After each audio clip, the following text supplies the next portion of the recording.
김구는 뭐 억지로 뭐 없는 일 가지고 깔 필요야 없겠습니다만 어쨌든 독립운동을 한 사람이고요. 그건 맞고. 근데 김구의 방법론과 이승만은 방법론이 달랐어요. 이승만은 외교적으로 해결을 해야 된다. 그리고 결국적으로 맞았죠. 외교적으로 해결이 된 거고 그 김구는 이제 무슨 뭐 요인 암살하고 테러하고 이런 방식으로 하겠다고 추진을 해왔던 건데 뭐 결과적으로는 아무런 효과가 없었죠.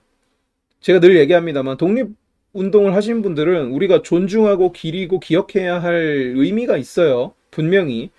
그렇습니다만 독립운동이 우리나라의 독립을 가져왔다는 건 거짓말이에요. 독립운동이 우리나라의 독립을 가져왔다는 건 거짓말입니다.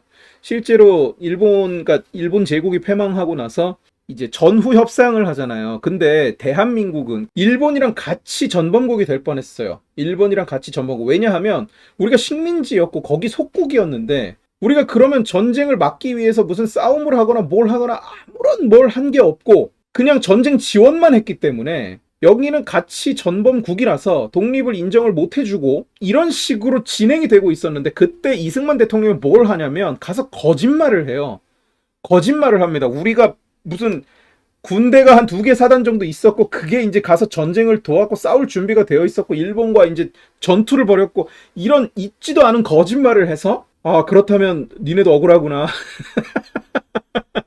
이건 실제로 역사에 있는 일이에요. 가서 이승만 대통령이 가서 거짓말을 해서 그 얘기 듣고 보니까 니네도 억울하구나. 니네가 전쟁 지원한 나라가 아니구나 하고 우리를 전쟁 지원국에서 전쟁의 피해자로 뒤바뀌는 거예요. 우리나라의 지위가. 그래서 독립이 되고 그래서 이제 미군 군정이 들어서면서 대한민국을 지원하기 시작했고 이런 겁니다. 미군 군정은 3년간 있었는데요. 미국 군대는 3년간 있기로 하고 들어왔고 3년이 지나자 평화적으로 권한을 이양하고 물러갔어요. 그러니까 이제 무슨 미국이 우리나라에 무슨 영토 야욕이 어쩌고저쩌고 세상에 미국이 대체 왜 우리나라 영토를 탐을 내겠어? 골치만 아프지. 그리고 실제로 기회가 있었는데도 미국은 그러지 않았습니다.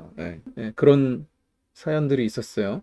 결과적으로는 나라의 독립 그리고 건국 이 모든 게 이승만 대통령의 비전 이 외교적으로 해결해야 되고 이걸 결정권을 가진 사람과 이야기를 해야 된다는 그 방법이 맞았던 거고 김구가 했던 일들은 아무런 도움이 안 됐고 실제로 김구는 뭐 그런 사건은 뭐 여기는 어차피 모르는 분이 없겠지만 자기보다 국밥이 먼저 나왔다고 사람을 때려 죽이고 주머니를 털고 당나귀를 뺏어갖고 그 당나귀를 타고 가는 그런 게 강도 살인이죠 그냥. 그런 짓을 한 것도 역사에 존재하는 그런 사람이라서